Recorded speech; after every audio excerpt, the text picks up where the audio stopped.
right. Beautiful day and a funny topic. If you've seen the subject, it's it from bit from chit. Whatever does that mean? I'm just reminded of Sri Ramakrishna, and this works only in Bengali. Sri Ramakrishna, when he heard English, at that time the British were there in India, in Calcutta, and when Sri Ramakrishna heard English, he said it sounded to him like, he said in Bengali, Ki shob eat meat meat kotha bole. He says, it sounds like, to him it sounds like eat meat, something like that, you know. Anyway, so where does this subject come from? What happened was, just a couple of weeks ago, a few weeks ago, we had this online discussion with David Chalmers, who is the head of the Mind Brain Consciousness Unit at NYU here, a leading philosopher of mind in the world today, and the person who coined the term hard problem of consciousness. So while talking about that, this came up, this phrase,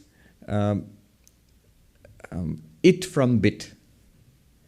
It meaning just this universe, this it, the material universe, and bit meaning information. I'll tell you where this phrase comes from originally. But anyway, the subject came up, it from bit, and it just struck me, well, even bit, it comes from consciousness, from an Advaitic perspective. So consciousness, chit. So it from bit from chit. Chit means consciousness in Sanskrit, pure consciousness. And David laughed aloud and he said, that's good. And then I said, it sounds like a good subject for a talk. Maybe I'll do that. And he said, you really should do that talk. And that's when I made up my mind to do the talk. But of course, neither I nor David coined the term it from bit. The phrase comes from one of the greatest physicists of the 20th century, John Wheeler. He had a way with words. You know, he coined the term black hole. Stephen Hawking calls him the hero of the black hole story. He coined the term quantum form, John Wheeler. And he coined the term, this phrase, it from bit, making this rather remarkable claim that it's not that information, mind, consciousness comes from matter, rather the other way around. The material universe which we experience actually comes from bit, standing for, the computer science people will tell you that the unit of information. Even that was coined just nearby in New Jersey, in Princeton. But I don't know what his name was. So a binary digit, bit. And we all learn about it in schools. So it from bit, he coined the term. What I'm going to talk about today, the first part of the presentation, which has two parts, the talk has two parts. The first part is actually based on a chapter in a book. The book is Why Does the World Exist? An Existential Detective Story, written by Jim Holt. Existential detective story. Why does the world exist? It was a bestseller a few years back. I mean, a book packed with cutting-edge theoretical speculations. So Jim Holt, who's a science reporter here in New York. In fact, many of the characters in today's talk are here in New York. David Chalmers is here in New York, and Ned Block, whom I'll talk about, is here in New York, and Jim Holt is here in New York. Even Einstein was not a New Yorker, but he was in New Jersey, in Princeton.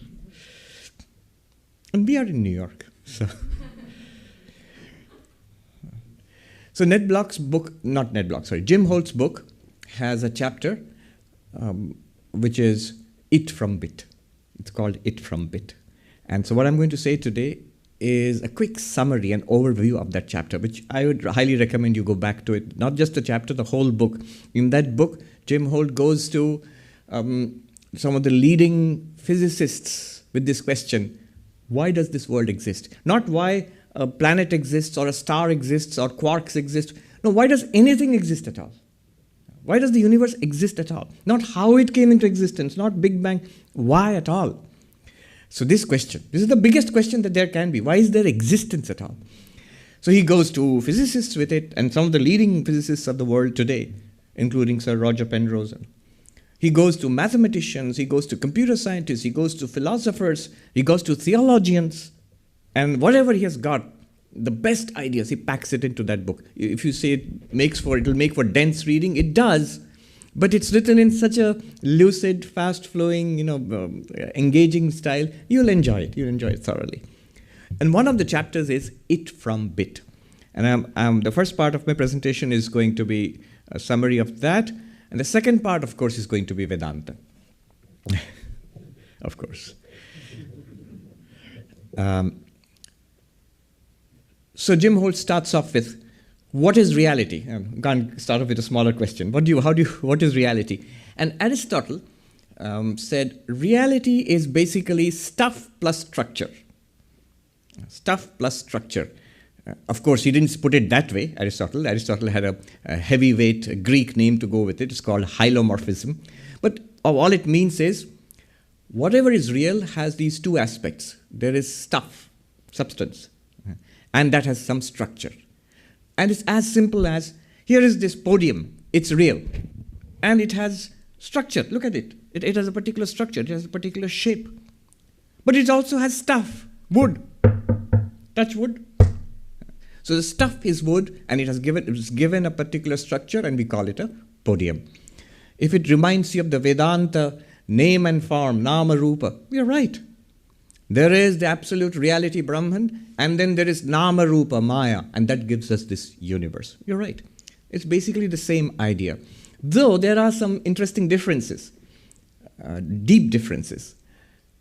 The stuff itself, the substance of this universe itself, by itself, without structure, the Greeks thought that's no good. They called it chaos. The Advaitins thought, and the Vedantins thought that's all good. That is Brahman. That is what he was singing about. Satyam Jnanam Anantam Brahma. This is chaos from the Advaitic perspective. Once you impose the structure on it, Maya on it, but structure plus substance, Maya plus Brahman is not a problem. What is the problem is the structure, Maya, and you forget the reality behind it. You don't see the reality behind it. Then you are in trouble. Then you are inhabiting a world of dreams, of illusions. That's the problem. But that's not what Jim Holt says. I mean, I'm just getting sidetracked into Vedanta. So let's get back to Jim Holt. Aristotle said, reality, what's reality? It's stuff, and you give it some structure, and that's everything that you see, the world outside and ourselves too. Even here, it's stuff plus structure. It looks like something, and it's made of living cells and tissues and organs and so on. And that was the story we learned in school. What was this universe? We were taught that this universe is, tiny bits. If you break things down, the physical things, you'll end up with tiny little bits and tinier bits of matter, like little finer and finer grains. Ultimately, you'll end up with molecules, and molecules have atoms. And it seems pretty logical. So finally, atoms are the stuff of the universe. And as you build it up from there, structure emerges, and that's the story we learned. But very soon, even at school level, we learned not quite. Even the very stuff of this universe, atoms, are not the final. It doesn't bottom out there. We learned very soon that it's mostly empty space. They are not little solid little grains. We talk like as if they're little billiard balls, but they are not. There's mostly empty space, and there are subatomic structures. There are subatomic particles. There are neutrons, and we all learned this in school. Protons and electrons and neutrons. There's a little center of the atom, the nucleus with its protons and neutrons, and electrons buzzing around, mostly empty space. If that were all, fine, all right. So instead of atoms, are you just saying there are tinier little billiard balls called, the nuclei of atoms, and there are even tinier little billiard balls whirling around called electrons? But no, not even that. They again, if you investigate, science tells us there is a zoo. One physicist called it a zoo of particles, tiny, tiny particles called quarks. And they come in so many different varieties. One physicist said, if I knew I would have to end up classifying these tiny particles all my life, I would have gone into biology, not physics, classification species and all that. Endless number of tinier and tinier particles are being discovered. And even more so, further, now they're talking about superstrings, which is not speculative, it is definitely a well-established theory. Those superstrings have never been actually encountered it's beyond our capacity of our instruments. Superstrings. And if you go down to that level, so superstrings, okay, not tiny little billiard balls, but little strings. But no, not like that. They are not strings. It's misleading. The terms are misleading. If you actually see what scientists are doing, physicists, mathematicians, it's mostly mathematics at that level. It's geometry. And in fact, Jim Holt calls it pure geometry. Pure mathematics, pure geometry. One of our, the Swami Mahan Maharaj, the topologist, is one of India's leading topologists, is a monk. And his work, it's the topology, the geometry of shapes, but it has to do with superstrings. He's working on superstrings. His work has a direct bearing on superstrings, the very deepest structure reality of this universe.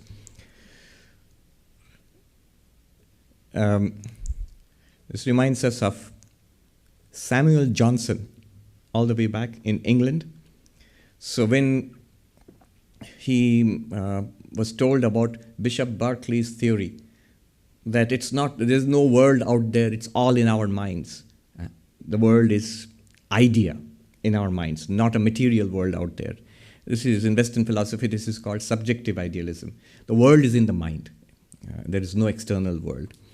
He said, it's nonsense. I refute it thus. And he kicked a rock. Like rock outside, he kicked it. See, it's a real world. It's a rock. You just kick it, you feel it. I'm reminded of our Bill Conrad. He often quotes that story. But that was way back, before the discovery of electrons and protons. I think even before the discovery of the atomic structure also. Now, with our idea of what actually constitutes that seemingly solid rock, it's mostly empty space. So somebody wrote a poem about Samuel Johnson. Kick at rocks, Sam Johnson, and break your bones. But cloudy, cloudy is the stuff of stones. Richard Wilbur, he composed that poem. So what we consider to be a solid physical world out there, science is telling us, particle physics is telling us, it is not a solid world out there. It's not even particles.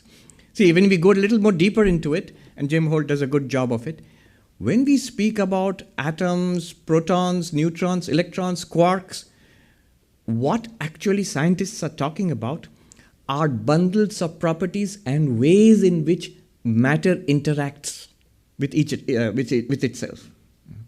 These are descriptions of behavior rather than actual stuff. And Jim Holt puts it very, very succinctly. He says all science is doing, physics is doing, it's all structure, no stuff. Aristotle was looking for stuff and structure. It's all structure, no stuff. Galen Strawson, a philosopher in UT, Texas, he's retired now, I think. He wrote this very nice piece in the New York Times, The Hard Problem of Matter. The hard problem, not hard problem of consciousness. Consciousness is obvious. You're conscious right now. Aren't you conscious? Who's a zombie here? We're all conscious. But it's matter which appears to consciousness.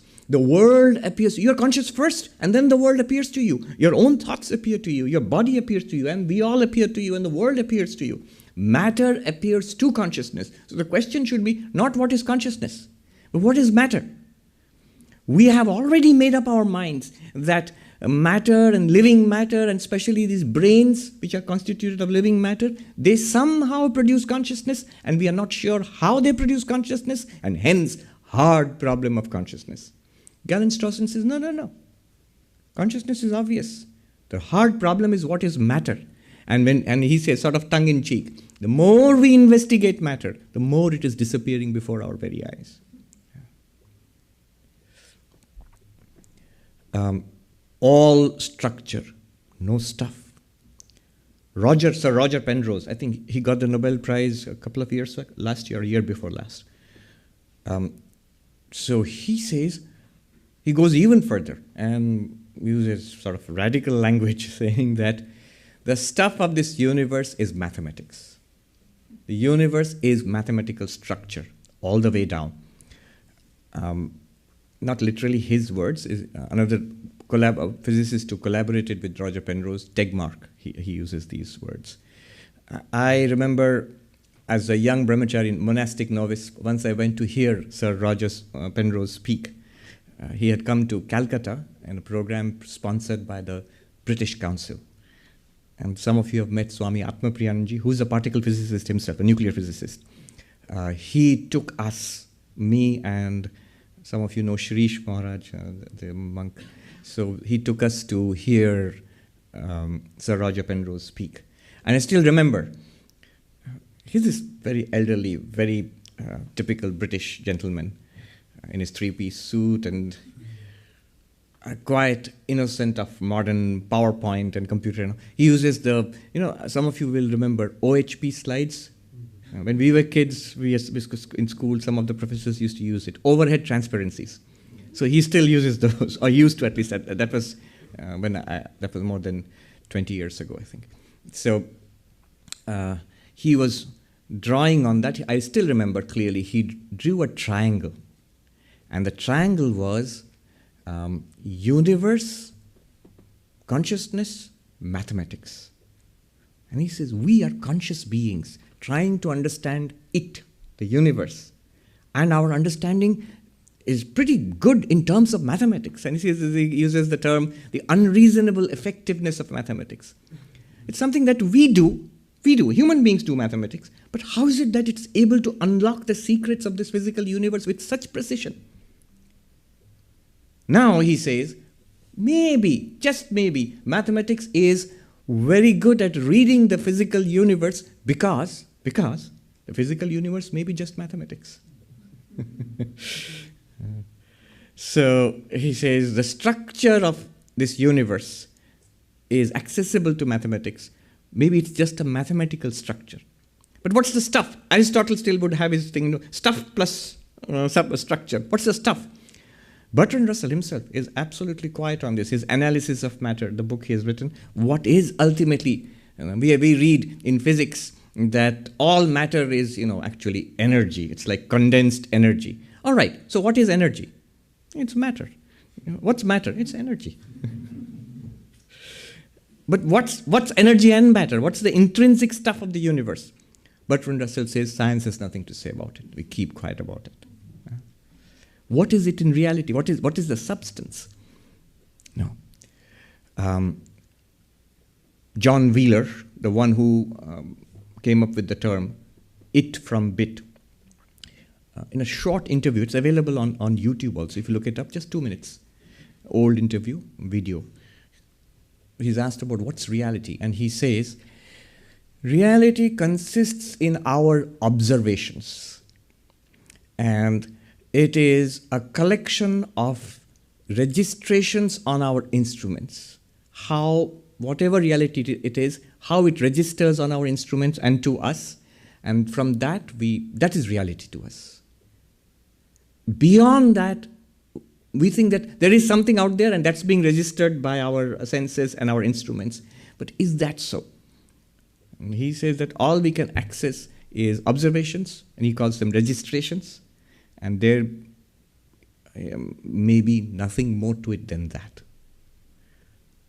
And this is a physicist. He's not talking about even, let alone Vedanta or idealism or even philosophy. He's just talking about physics at the most fundamental level.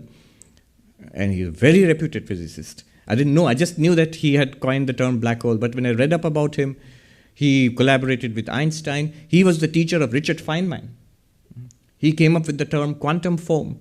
And so things like that. So he says it's just a collection of readings. Sir, even long before him, Sir Arthur Eddington, he says, the objects, this is a direct quote, the objects that we study in physics are nothing more than the readings of the pointers on the dials of our instruments. So remember, it's long before digital instruments. So they were like these dials and the pointers clicking around there. He says, they are the readings we take from the pointers in the dials of our instruments. That's our knowledge of objects, of objective reality. Good. Then Jim Holt points out, so then we have this reality which is understood through mathematics, except for one problem. There is one thing that doesn't fit into this scheme. What is that thing? He says that's consciousness. Consciousness cannot be described by mathematics. Consciousness cannot be described from the outside. You feel it. All of us feel it. That's an amazing thing. It's not black holes. It's not quarks, superstrings, which is highly specialized stuff. We don't know about it. It's the scientists who know something about it. Super specialized fields. It's so super specialized. I remember once the Swami I mentioned, who does topology, he was there and some other string theorist was there and a group of other PhDs were there in a room. I was there too. And what they were talking about, they were just scribbling mathematics all over the blackboard. And I didn't understand any of it. And then, in India, they have the chai wala, the boy who comes in with the tea, the little cups, earthen cups of tea. So he came with and gave tea to everybody, went out. And I told him, you and me, brother, we are in the same boat today. I don't, then it was so funny to see at the end, this monk and that string theorist, they were writing mathematics, fighting actually, writing mathematics, and the other one was erasing it and writing his own equation. This guy came and erased that and wrote his own equation. And then I told that monk, this is the first lecture I attended where I didn't understand anything from the very beginning. And then he told me a joke. He said, it's well known among PhD students in all fields, not just particle physics or string theory, that a PhD talk has 4 parts. The first part, everybody in the audience, of course it's a specialized audience, everybody understands it. The second part of the talk is only the guide and the candidate understands what's going on. The third part, only the student understands what he's talking about. The fourth part, even the student doesn't understand what he's talking about.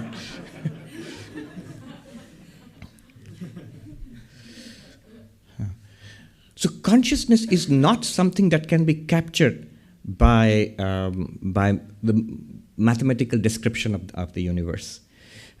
So a couple of experiments, they are well known in the literature of the philosophy of mind. One is Jackson's Mary. And those who have read the philosophy of mind will immediately recognize it's a thought experiment. Now the philosophers, they don't do actual experiments in, physical experiments in laboratories, but they do thought experiments. Just think about it and try to understand, make an experiment in your mind. So the thought experiment goes like this. Mary is this woman who has been brought up from babyhood in a black and white environment.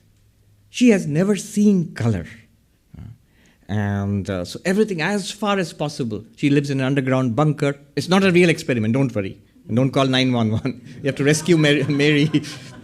She lives in an underground bunker, and everything around her is black and white, clothes and everything, whatever. So everything as far as possible is black and white, and there is no color anywhere. But she has studied about color.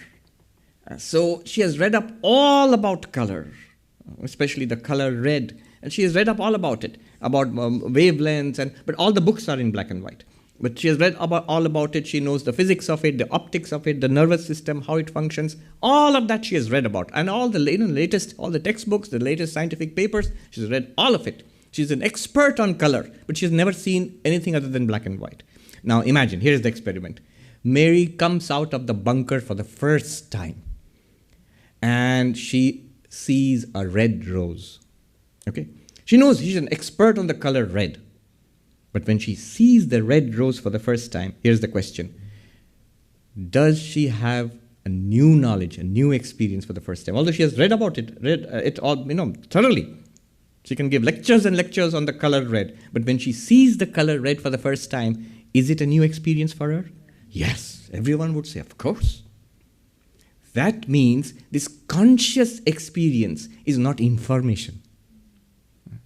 You can have lots of information, but actual experience is entirely different. You say, Swami, I could have told you that. You don't have to read. What nonsense. We all know that. Yeah, we all know that. But philosophers, they need much more convincing than and scientists too. So this is a famous experiment. You can, thought experiment. You can read about it online. Jackson's Mary and the Color Red. Another more contemporary thing, Ned Block, who is one of the leading philosophers of mind, he is here at NYU. He gives this experiment. We are told that the brain, with its hundreds of millions of synaptic connections between the neurons, and they're firing all the time, and or some of the time, and that connection of these live neurons, active neurons, that somehow generates consciousness, conscious experience. So the brain, lots and lots of neurons, billions of connections, and that generates consciousness. Ned Block says, not really. Consider this. He gives an example. He says, consider the population of China. So he gives an example using the population of China, but let's use for our purposes the population of India, which is nearly as big and is going to be bigger than China very soon. The reason he says, imagine now everybody has a cell phone, and that's really almost true of India. So like a billion plus people all connected with cell phones, and so they're connected to each other, and they're simulating a brain, like, a billion people with cell phones connected to each other and communicating with each other. Now in India you have 5G or something, the news is there. So imagine that, a billion people with cell phones and 5G and whatnot. Now Ned Block asks this question.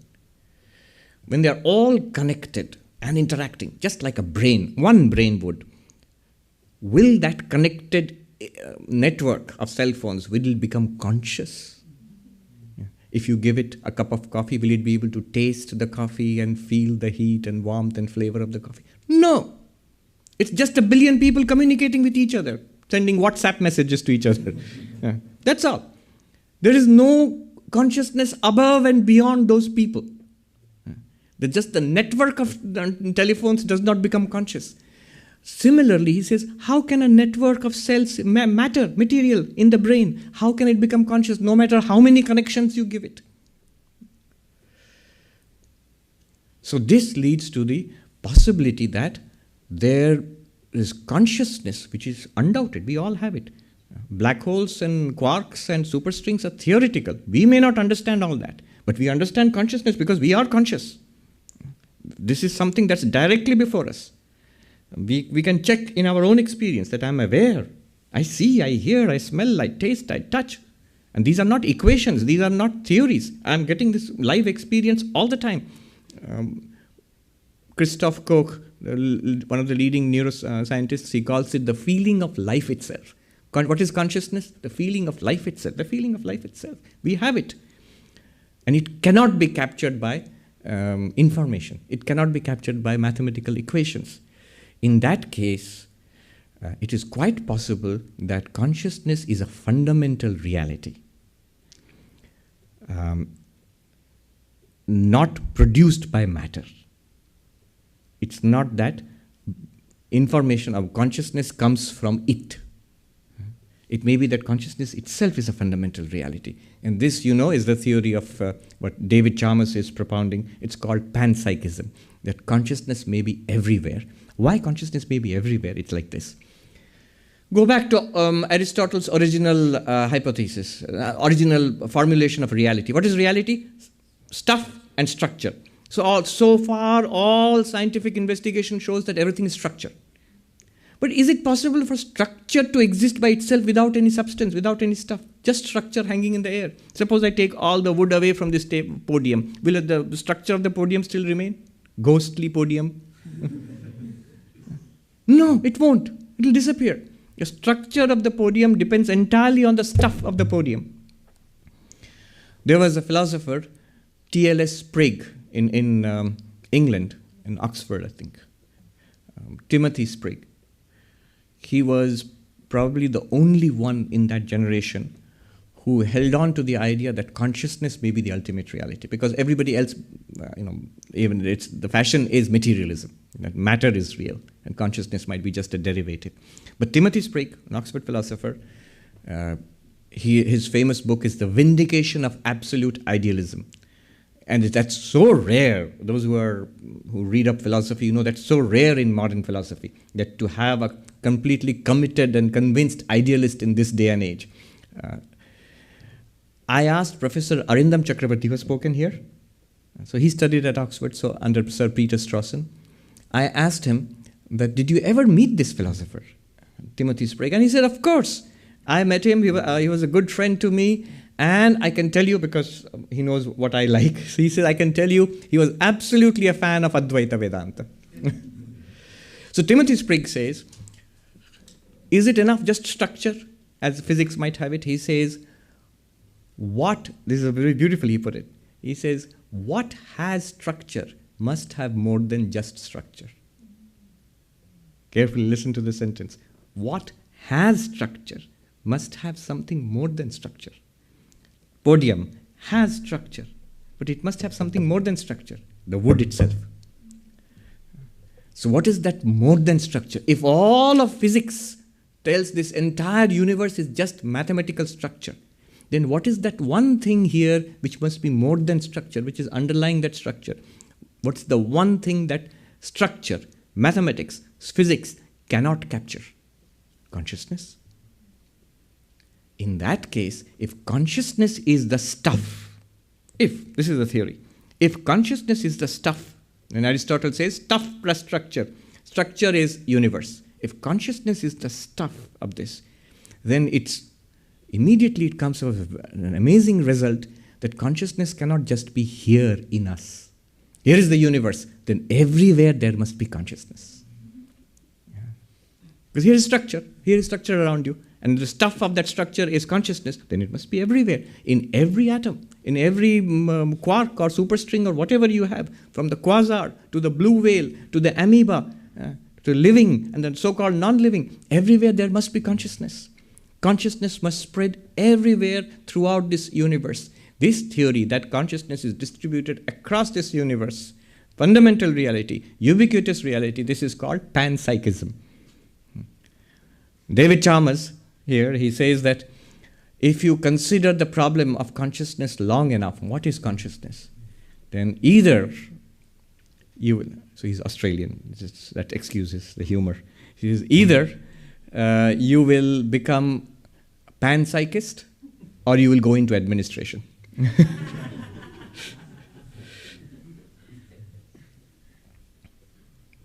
And what is it about Australian philosophers? David Chalmers here, and that Mary experiment. I don't remember clearly. I think Jackson was also an Australian philosopher, and one of the leading philosophers of consciousness and mind today is this young lady from Australia, Miri Al-Bahari, who is relating Buddhism, Vedanta, and modern theories of mind and consciousness. Also in Australia, down under. We must investigate what's going on there.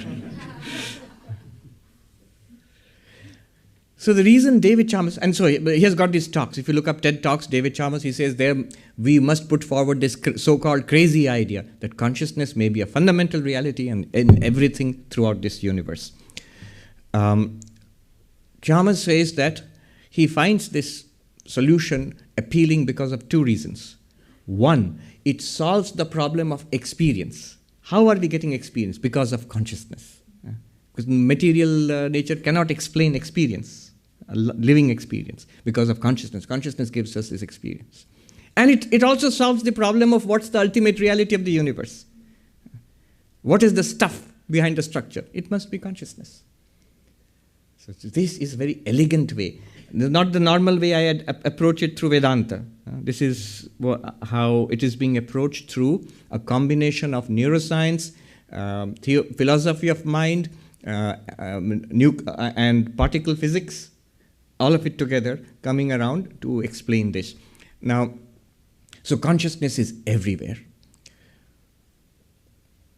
Now, it's not all that easy. First of all, it's speculative, and there are serious problems. I'll tell you a major problem with this theory, that consciousness is everywhere.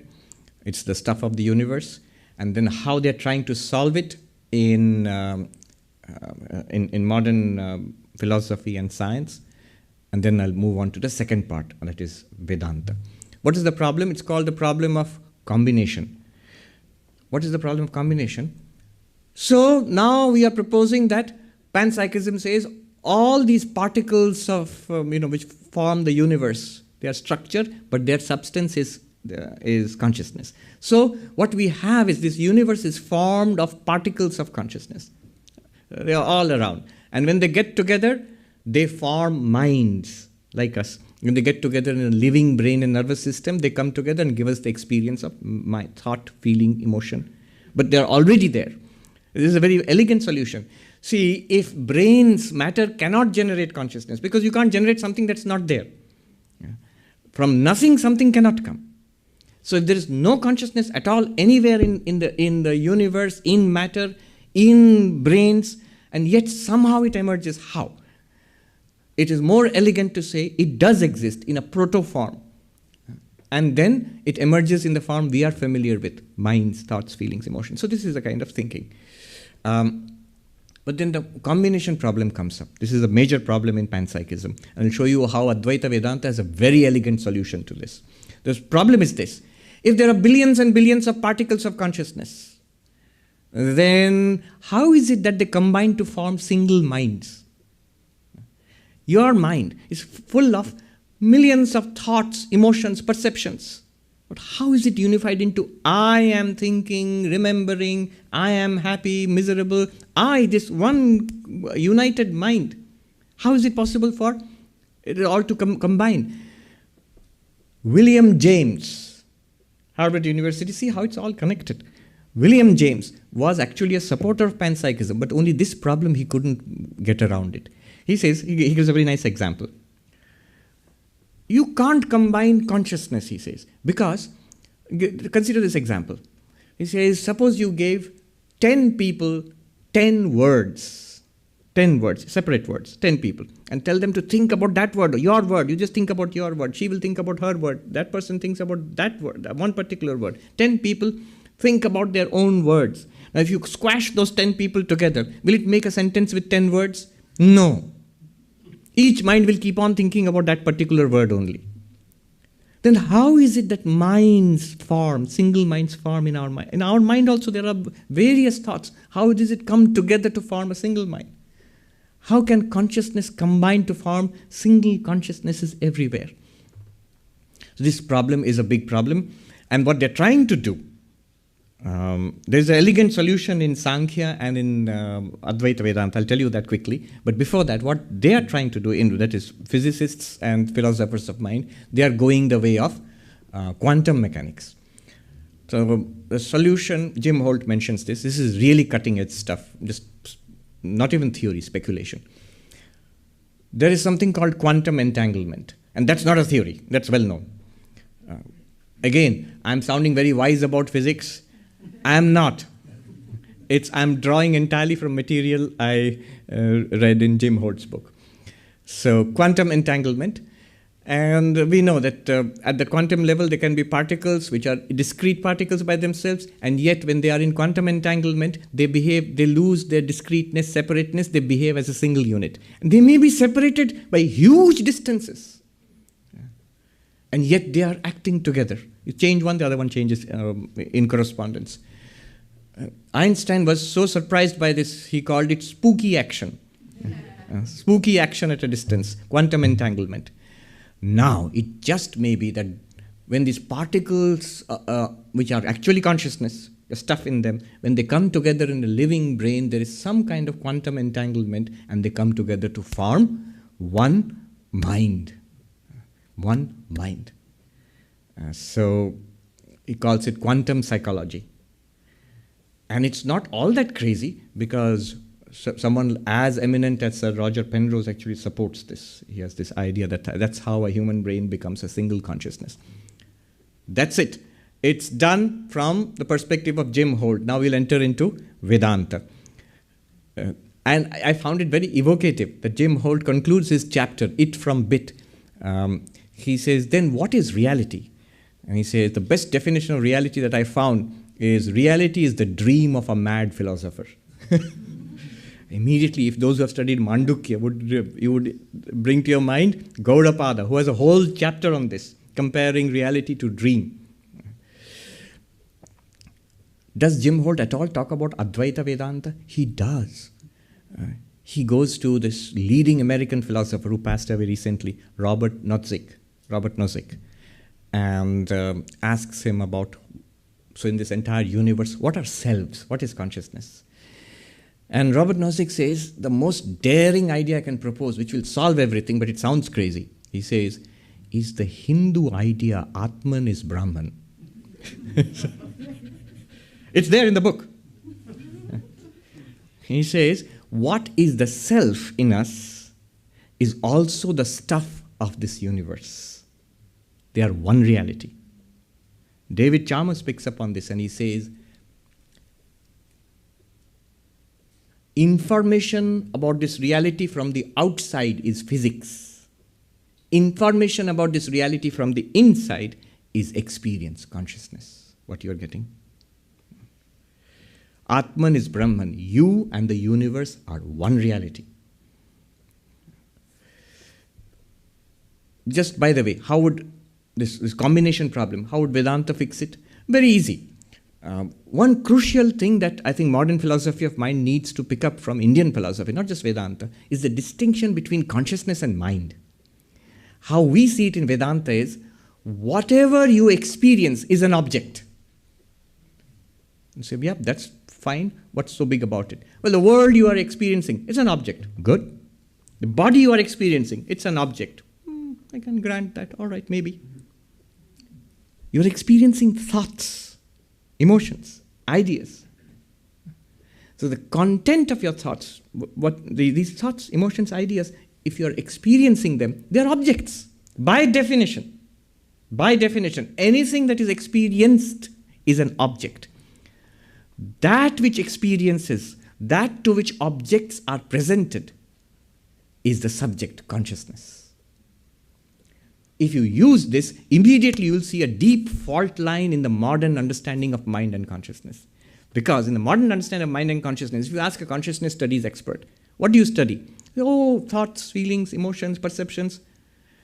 But then from Vedantic perspective, what will happen? Thoughts, feelings, emotions, perceptions are objects also. They are not consciousness. Consciousness by itself this is what is meant by pure, Shuddha Chaitanya. Without objects, it illumines all the objects. Objects, when consciousness comes in contact with an object, you have experience. It's worth repeating. What is experience? See, experience is important because that's our life. Our life is just experience. What is experience? Consciousness plus object. You plus the universe. That's experience. Our thoughts are also part of the objective universe. Just by the way, very quickly, this explains why brain function is so closely connected to our conscious experience. Notice, our experiences keep changing. And corresponding to those changes, there are clear patterns of behavior in the neurons. And fMRI scans reveal that. That's what is being tracked by the modern science of consciousness. Your experiences and the corresponding activity in the brain. And that's why they jump to the erroneous conclusion, somehow brain is producing consciousness. No, according to Vedanta and according to the new science of consciousness coming up, brain is not producing consciousness. Brain is providing the objects to consciousness. External world comes into this living system, like light is coming in and streaming into the eyes and then forming images. Those are transferred into little bursts of electricity racing along the optic nerves to the brain centers. Somehow it is presented, we don't know how, presented to what we call the mind. There it becomes objects of vision. And consciousness gives you the experience of seeing. So, Consciousness and mind are different. Okay? Remember, what's the problem? The combination problem. Now, take the mind itself, the contents of our conscious experience. In Vedanta, not just Vedanta, Sankhya, Nyaya, all the Indian philosophies, Buddhism, Jainism, one of the functions of this mind, which is object, one of the functions of this mind is called ego. Ego. In Sanskrit, ahankara, literally I maker. Aham, I, kara, maker. The ego. It's a function of the mind. You are not the ego. It's just a function of the mind. And what function is it? It's something so ABCD in Vedanta. Definition of ego in Vedanta. A definition of ahankara. Abhimanatmika antakarana vritti. That function of the inner instrument. Look at the words used in Vedanta. Not mind, not you. Inner instrument. It's as much not you as your glasses which you put on your nose. Inner instrument. One function of the inner instrument is called ego. What does it do? It's an appropriating function.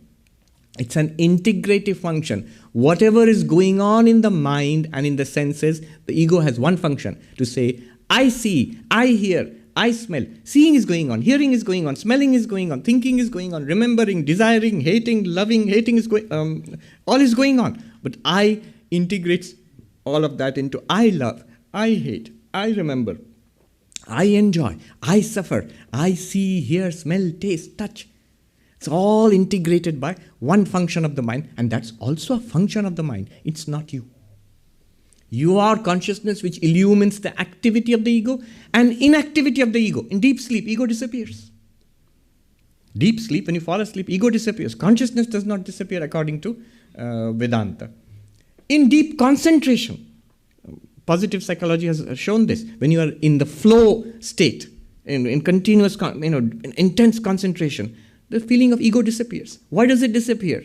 Because it's the same instrument which is focusing. It has a limited bandwidth. If it spares bandwidth for the ego, it will not be able to focus completely. Ego is set aside and you focus on a game of tennis, in a neurosurgery, something that's delicate and requires all of your attention. You forget the ego for the time being. Are you unconscious then? I hope not. Brain surgeon doing this and becomes unconscious. No, not at all. In fact, you are most conscious then. So consciousness is what you are, and everything else is an object. When consciousness runs up against an object, I'm using these terms, it gives you experience. The philosopher Arindam Chakravarti gives a nice definition of an object. Anything that objects to consciousness is an object. So there is consciousness, but no experience, just light spreading all over like that. Then an object comes. Yeah? And then you have an experience. Right here, in this space here, it's full of light, but you can't see it. It just looks like empty space. But notice when I bring an object into it, how it glows. Yeah? It glows here. Why does it glow here? Is my hand producing light? No. There's light here. I remove my hand, it doesn't seem like light. It's full of light here. The moment I bring my hand, you see how it shines. Similarly, consciousness is ubiquitous, universal. When an object arises in consciousness, then you have an experience of seeing, hearing, smelling, tasting, or thinking, remembering, desiring. So everywhere, this is the solution of the problem of combination. Why? How does all the mental activities, how are they coordinated into one mind? By the ego. Beyond this mind, however, is consciousness. You. And is the consciousness one consciousness? I will not go into that. That's the Sankhya versus Advaita debate. And they show how consciousness is also one consciousness. So in everything there is consciousness. This is the sort of cutting edge of philosophical thinking supported by at least some reputed scientists, in their scientific speculations, not yet theories. But pretty theoretically, it seems like some kind of a satisfactory solution to the problem.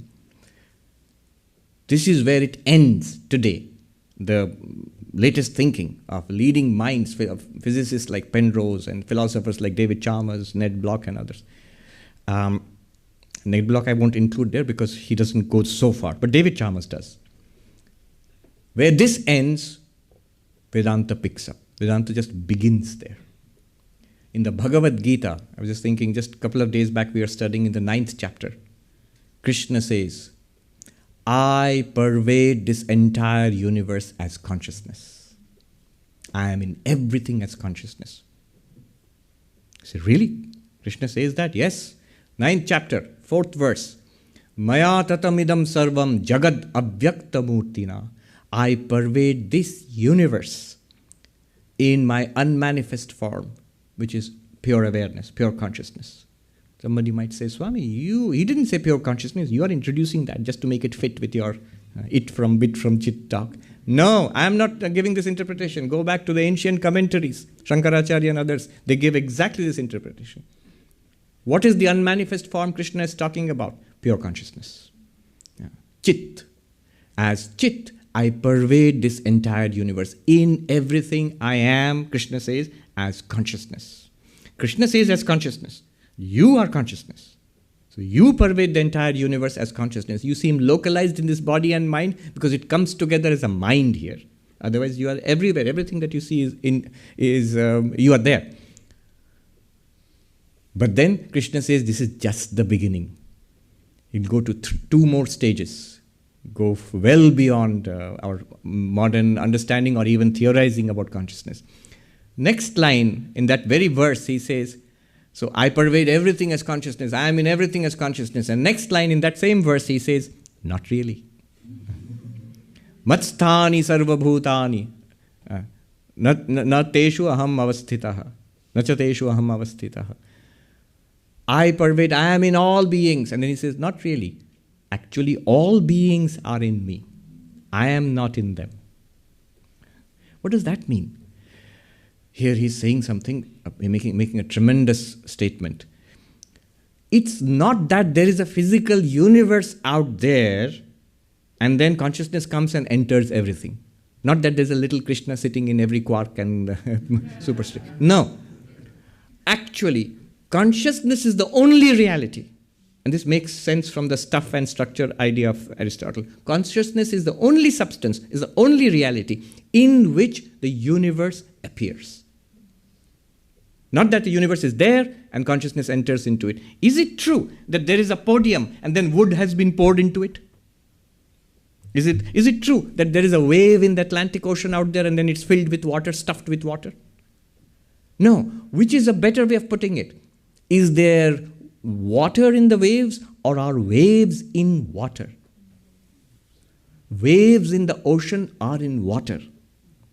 In the same way, this podium is in wood. Sounds a strange way of putting it. We say there is wood in this podium, but actually the podium is a structure imposed upon wood. There's a block of wood and you impose a structure upon it and call it a podium. The podium is in wood. It's an odd way of speaking, but this was well known in ancient Indian theories of causality. The effect exists in the cause. It's not that there is clay in the pot. The pot is in clay. It's not that there's a necklace, there's gold in the necklace. The necklace is in gold. It's not that there is this cloth in threads. There are threads in this cloth. We'll say that there's threads in this cloth. No, the cloth is in the threads. So Krishna says, not that I am in all beings, but all beings are in me and I am not in them. If you think of this podium as the structure called name podium and the structure called podium, in the structure, in the shape, is there any wood? No. Rather, the shape is in the wood. Similarly, Krishna is saying, I am not in this world the way you would think it is. It's not that I'm sitting inside everything and controlling everything. Rather, this world is an appearance in me. This is one step forward. The universe is an appearance in Brahman, in consciousness. But the next step is the 5th verse. The first line is one of the most stunning reversals in the whole of the Bhagavad Gita. He says, Nacha matsthani bhutani pashyame yogam aishwaram. You know what that translates into? It translates into, he had just said, all beings, I am not in beings, all the beings are in me. Then the next line he says, none of these beings are in me. witness the magic, the glory of the power of my Maya. What does it mean? Notice the language I used.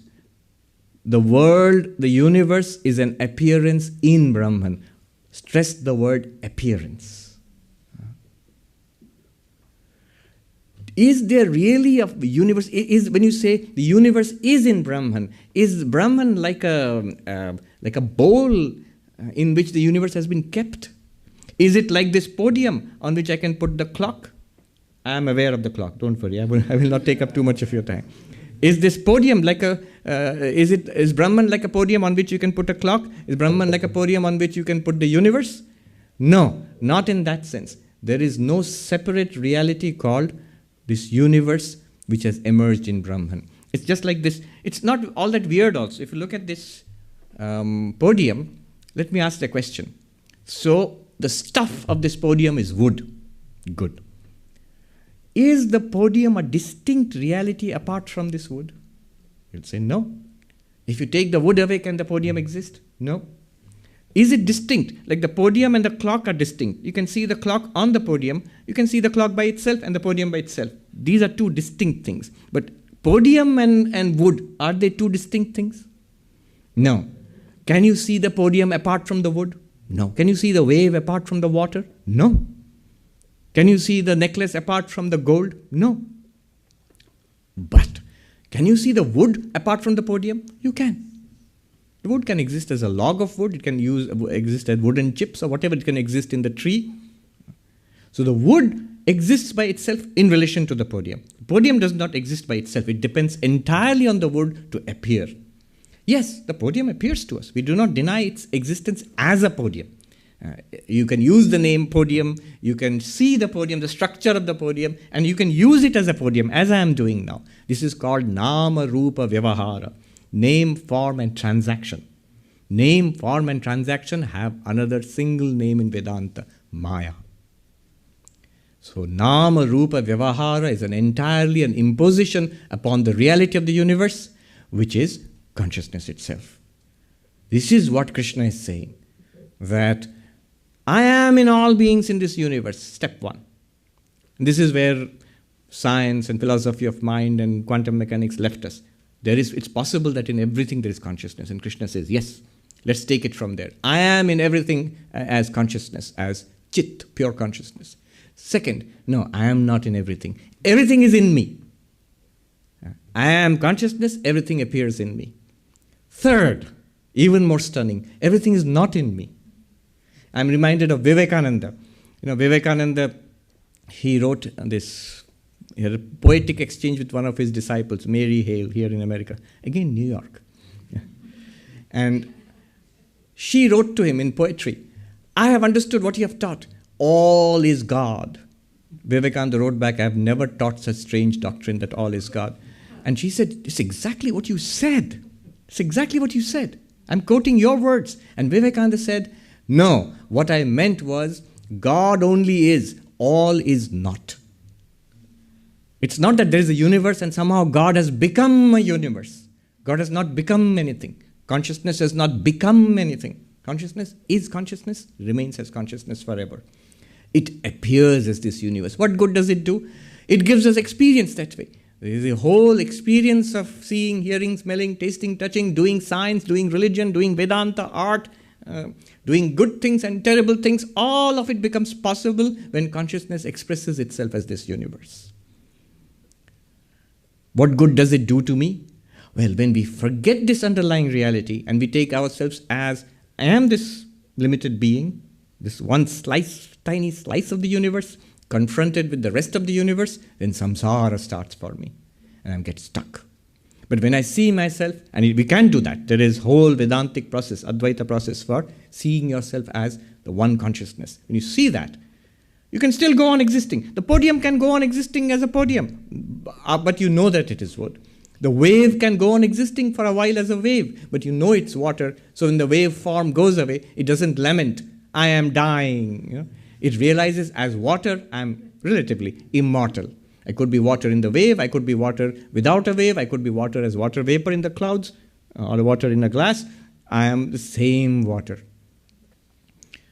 you attain immortality, the fear of death goes away. Swami Vivekananda says, I know that I cannot die, therefore I enjoy life itself. I know that I am eternal, therefore I am not in a hurry. Anxiety goes away, fear goes away at the deepest level. Self-seeking, the competition against others, trying to grab what I want, trying to avoid what I fear, terror and temptation, they go away. You become a Jivan Mukta, freed while living. So this is the result of seeing that the it comes from the bit, which comes from the chit. By the way, it from bit is, of course, John Wheeler. But it from bit from chit, I can take credit for that. Thank you very much. Thank you. I pray to Sri Thakur, Ma and Swamiji to bless us that by grace, that one day we may come to see this in our lives. I'm just reminded of this little girl. She wrote her reminiscences of Swami Trigunatitananda, who was a disciple of Sri Ramakrishna, who was in our Vedanta Society in San Francisco in the late 19th and early 20th centuries. So she says that my mother used to take me to the Vedanta Society there at the turn of the century. And the Swami, this Indian Swami was there, Swami Trigunatitananda. I still remember in that street in San Francisco, in the office, the Swami's office facing the street. At that time, the first black and white movies were coming, very jerky little movies. So the Swami told me, you see this street out there? And she was a little girl. She said, yes. The day the street appears to you like a movie, that day you'll know you are enlightened. I pray that day comes very soon and our lives become blessed. We become a blessing to ourselves and blessing to everybody else around us. Thank you so much. Thank you. Did I do the Shanti mantra? Om Shanti Shanti Shanti Harihi Om Tat Sat Shri Ramakrishna Arpanamastu.